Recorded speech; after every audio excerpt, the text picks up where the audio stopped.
নমস্কার, রত্নাস ব্লগে আপনাদের সবাইকে স্বাগত জানাই। কেমন আছেন সবাই? চলে এসেছি নতুন আর একটা ব্লগ নিয়ে। আপনারা তো এর আগের ব্লগে দেখেছিলেন যে আমরা হোটেল রুমে কিছুক্ষণের জন্য স্টে করেছিলাম। তারপর আমরা ফ্রেশ হয়ে আমরা প্রথমে বেরোবো নবদ্বীপ দর্শনে। তাই ফ্রেশ হয়ে প্রথমেই এখন জল খাবার খাওয়া চলছে, তারপর আমরা নবদ্বীপ দর্শনের জন্য বেরিয়ে পড়বো। কেননা নবদ্বীপ দর্শনটা আমরা আগে করে নিচ্ছি, কারণ মোটে আমাদের একটা দিনের ট্যুর ছিল।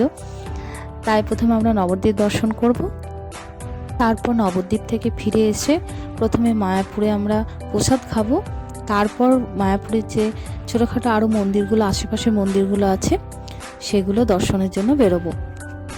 তাই আমরা প্রথমে এখন যাচ্ছি গঙ্গার ঘাটের দিকে, যেখান থেকে লঞ্চগুলো ছাড়বে। আমরা এখন যাচ্ছি নদীর ঘাটের দিকে এবং হাঁটতে হাঁটতেই যাচ্ছি।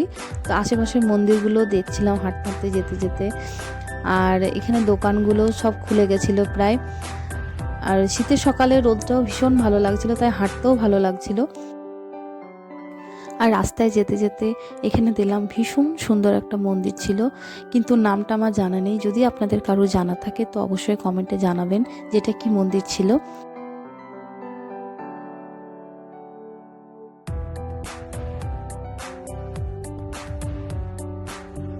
আর বেশিক্ষণ নেই, আমরা নদীর ঘাট পর্যন্ত প্রায় কাছাকাছি চলে এসেছি। এবার নদীর ঘাটে গিয়ে প্রথমে টিকিট কাটতে হবে। এই দেখুন, চলে এসেছি আমরা নদীর ঘাটের কাছে এবং এখানে এখন চলছে টিকিট কাটা। টিকিট কাটা হয়ে গেলে আমরা নদীর ঘাটের দিকে এগিয়ে যাব, তারপর আমরা লঞ্চে করে নবদ্বীপ পৌঁছাবো। তো চলুন যাই ঘাটের দিকে। এই দেখুন চলে এসেছি এবং আমরা আসতে না আসতে একটা ভর্তি লঞ্চ ঘাট ছেড়ে দিয়েছে নবদ্বীপের উদ্দেশ্যে। তাই আমরা এইবারে আমরা জায়গা যেহেতু পেলাম না, একটু আমাদের লেট হয়ে গেছে, তাই পরে যে লঞ্চটা আসছে, ওই যে দেখুন দূরে আসছে লঞ্চটা, ওই লঞ্চটাতেই আমরা নবদ্বীপ পৌঁছাবো।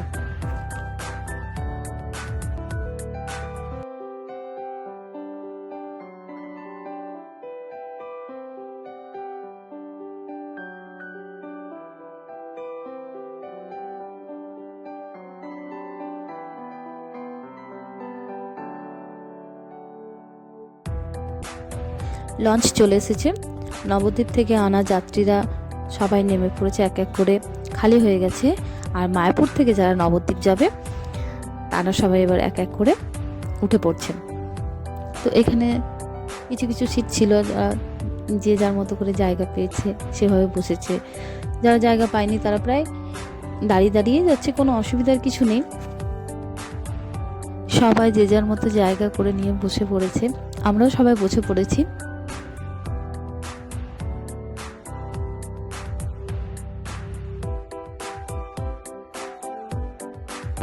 লঞ্চ আমাদের ছেড়ে দিয়েছে, আমরা এখন যাচ্ছি নদীর ওপর দিয়ে। আর দেখুন, মায়াপুর নবদ্বীপে এই হচ্ছে ভাগীরথী আর জলঙ্গির মিলনস্থল।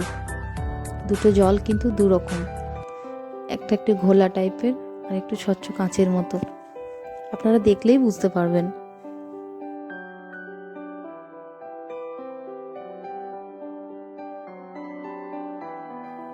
আর দূর থেকে দেখুন নদীর ঘাটগুলো কি যে সুন্দর লাগছে দেখতে। এভাবে কত শত শত প্রত্যেক দিন মানুষ যাতায়াত করে, কত নৌকা এইভাবে নদীর বুকে যাতায়াত করে। আর ওই দেখুন, ওই যে দূরে মায়াপুরের সেই বড় মন্দির।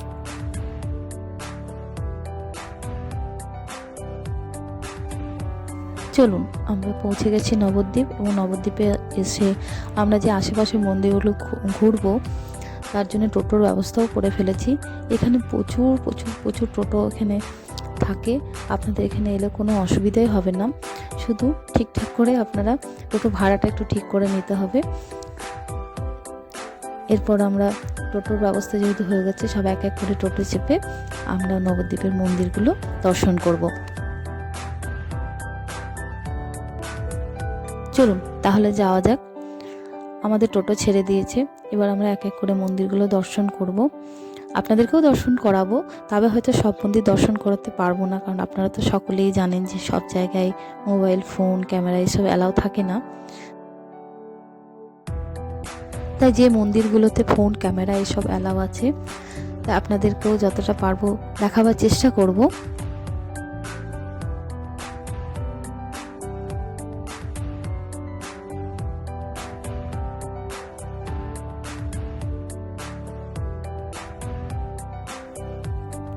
চলুন, আমরা প্রথমে যেখানে মন্দিরটা নেমেছি, তো এই মন্দিরটার নাম হলো শ্রীকৃষ্ণ চৈতন্য মিশন। তো আমরা প্রথমেই এই মন্দিরটা দর্শন করব।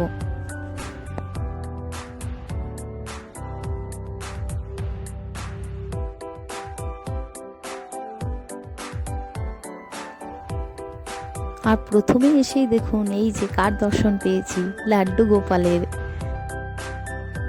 আর এই হলো সেই মন্দির, আর এই মন্দিরেই আছে নাকি গুপ্ত বৃন্দাবন।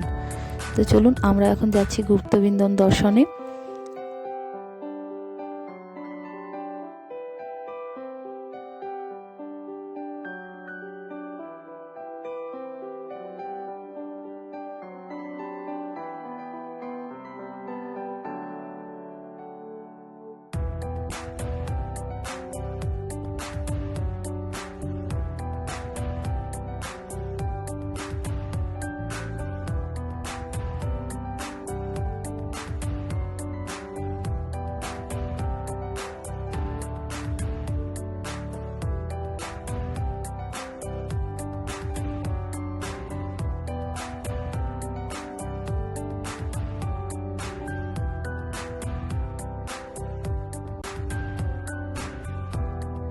আমাদের গুপ্ত বৃন্দাবন দর্শন হয়ে গেছে। আমরা ওখান থেকে বেরিয়েছি এবং বেরিয়ে এসে এই চৈতন্য মিশন যে মন্দিরটা, সেটা আমরা দর্শন করব। আর এখানে এই যে দেখুন প্রচুর দোকানপাট ছিল। চলুন আমরা মন্দির দর্শন করি। আর এখানে তো প্রচুর মানুষের সমাগম হয়েছিল, সবাইকে দেখলাম, সবাই ভীষণ খুশি ছিল। আর সব থেকে যেটা খুশি ছিল যে এই যে দেখুন, আসুন আপনাদেরকে দেখায় এনাকে দেখে। এই যে কেমন দেখুন শীতের সকালে বসে বসে রোদ পোহাচ্ছে।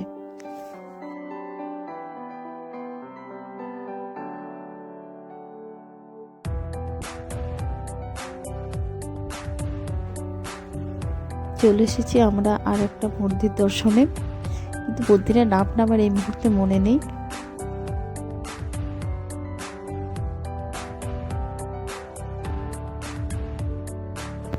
চলুন এক এক করে আমরা মন্দিরগুলো দর্শন করি। আপনাদেরকে তো একটু আগে বললাম সব জায়গায় মোবাইল অ্যালাউ নেই, তাই দেখাতে পারলাম না, যতটুকু পারলাম দেখাবার চেষ্টা করলাম।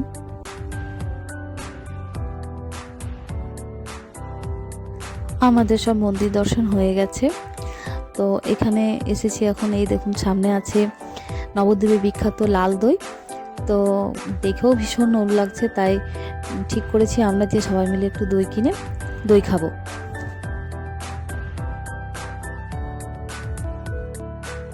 আর দেখুন এখানে কত থরে থরে দই সাজানো আছে, প্রত্যেকটা ভাড়ে 500 600, যেমন ওজনের আপনারা নেবেন সেভাবে সব আছে। তো আমরাও ঠিক করলাম যে 3টে ভাড় নেওয়া হবে। এই দেখুন আমাদের দই কেনা হয়ে গেছে আর খাওয়াও শুরু হয়ে গেছে এর মধ্যে।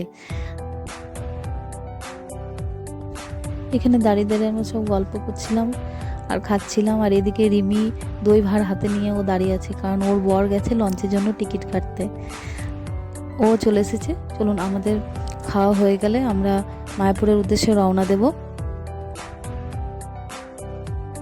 আমরা এখন নবদ্বীপ থেকে মায়াপুর ফিরে গেছি। ফিরে এসে হোটেলে কিছুক্ষণ রেস্ট করে এখন বেরিয়েছি প্রসাদ খাওয়ার জন্য। তো এখন এখান থেকে হেঁটে হেঁটে যাচ্ছি, মন্দির পর্যন্ত হেঁটেই যেতে হবে।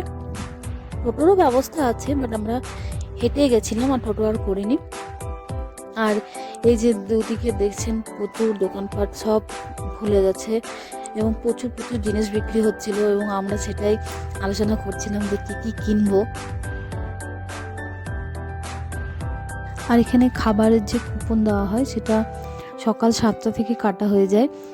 আর আমাদের খাবারের কুপনগুলো সকাল 7টার সময় কাটা হয়ে গেছিলো, আগে থেকেই কেটে নিয়েছিল। তো এখন সেখানেই যাচ্ছি প্রসাদ খাওয়ার জন্য। চলুন যাওয়া যাক।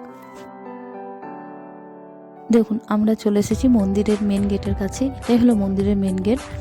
এখান দিয়ে আমরা প্রবেশ করব এবং আমরা মন্দিরের ভেতরের দিকে যাব।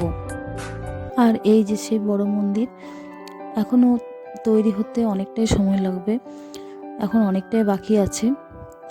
তো চলুন এখন আমরা যাই ভেতরের দিকে। আর এখানে নাম সংকীর্তন হচ্ছিল, ভীষণই ভালো লাগছিল, চারিদিকে প্রচুর লোকজন ছিল।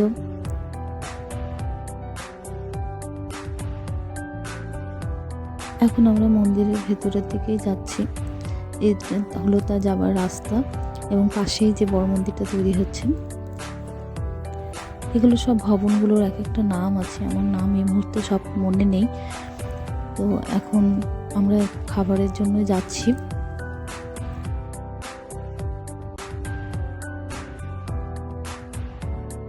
আমরা দেখুন এখানে কাছাকাছি চলে এসেছি।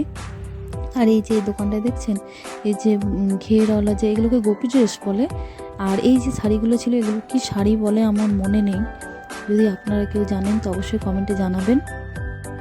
আর এটা হলো গদা ভবনের গেস্ট হাউস। আর এখানেই আর একটু সামান্য এগিয়ে গেলে তারপর যেখানে খাবার খাওয়ানো হচ্ছে সেখানে যাওয়া যাবে।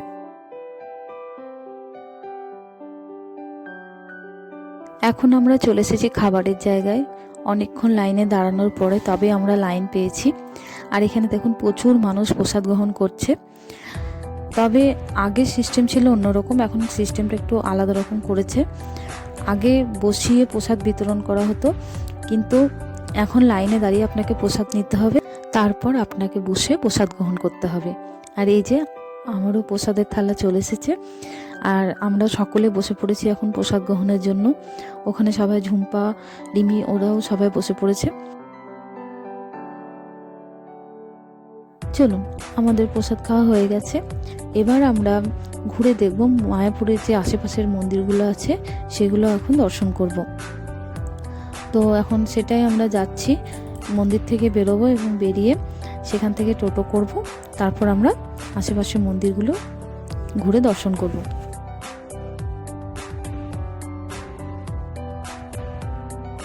আমাদের টোটোর ড্রাইভার দাদা প্রথমে আমাদেরকে এই স্থানটি নিয়ে গেছিল। এটা হচ্ছে বল্লাল সেন এবং লক্ষণ সেন রাজাদের পুরনো দুর্গের ধ্বংসাবশেষ কিছু একটা, তো সেখানেই প্রথমে নিয়ে গেছিল। তো এখানটা গেলাম আমরা দেখতে, বাট দেখার মতো সেরকমভাবে কিছুই ছিল না।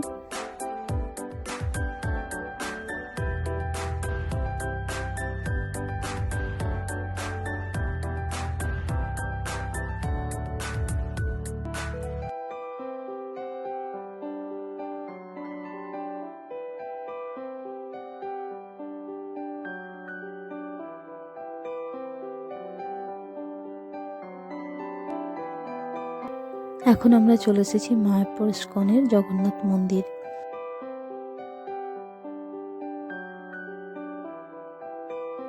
আর এখানে জগন্নাথ দেবের যে লীলা সেগুলো কাঁচের বক্সের মতো করে রাখা ছিল, মিউজিয়ামের মতো করা ছিল। তো চলুন আমরা এখন এখানে প্রথমে দেখব শিব মন্দির।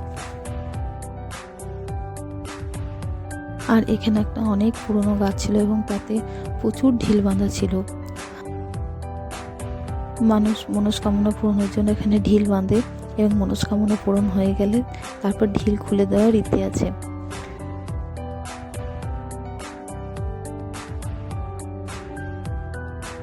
আর এখানে সামনে আছে নন্দীদেব এবং এখানে আছে বাবা মহাদেব। দেখেছেন কি সুন্দর করে সাজানো আছে। আর এটি হলো সীমন্তিনী কুণ্ড এবং সীমন্তিনী কুণ্ডর পিছন দিকে আছে সীমন্তিনী মায়ের মন্দির। আর এই যে ময়ূরপঙ্খী যে নৌকাটা দেখছেন, এতে করে জগন্নাথ দেবের নৌকা বিহার করানো হয়। আর এখানে দুটো দোলনা ছিল, তাই বাচ্চাগুলো একটু দুলে আনন্দ করছিল। আর পরিবেশটা ছিল এখানে ভীষণই শান্ত। আর ওখানে দেখছেন দূরের যে প্যান্ডেলের কাজ হয়েছে, তো ওনাদের ওখানে একজনকে জিজ্ঞেস করতে ওনারা বললেন যে মন্দিরের যারা স্কনের দীক্ষিত হয় তাদের এখানে বিয়ের অনুষ্ঠান হয়। তো এই যে দেখুন এখানে যেখানটা বিয়ে হবে, এখানটা দেখেছেন কি যে সুন্দরভাবে সাজিয়েছে আর কি যে অপূর্ব লাগছে, তা দেখেই মন ভরে গেল। দেখেছেন ঝাড়টা, এগুলো কিন্তু সব অরিজিনাল ফুল দিয়ে তৈরি। একটিও কিন্তু আর্টিফিশিয়াল কোনো ফুল এখানে নেই, সব অরিজিনাল ফুল। ভীষণই সুন্দর লাগছে দেখতে। চলে এসেছি আমরা আর একটা অন্য জায়গা, তবে নামটা আমার মনে নেই। আর এখানে দেখেছেন কি হারে বাঁধাকপির, ফুলকপির, সমস্ত সবজির চাষ হয়েছে। আর বাঁধাকপিগুলো দেখুন কত বড় বড়, দেখে মনে হচ্ছে যেন এক একটা বড় গোলাপ ফুলের মতো ফুটে আছে, তাই না? সবুজ গোলাপের মতো লাগছে।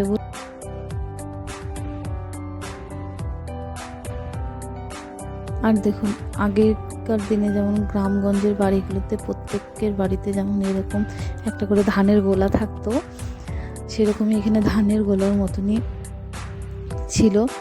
তো যাই হোক, ভীষণ ভালো লাগছিল এবং অনেকগুলো ছিল এখানে। চলুন এবার আমরা এক এক করে সব মন্দিরগুলো দর্শন করি। সব মন্দির হয়তো আপনাদেরকে দেখাতে পারলাম না আমার এই ব্লগের মধ্যে দিয়ে, তবুও যতটা পারলাম চেষ্টা করেছি।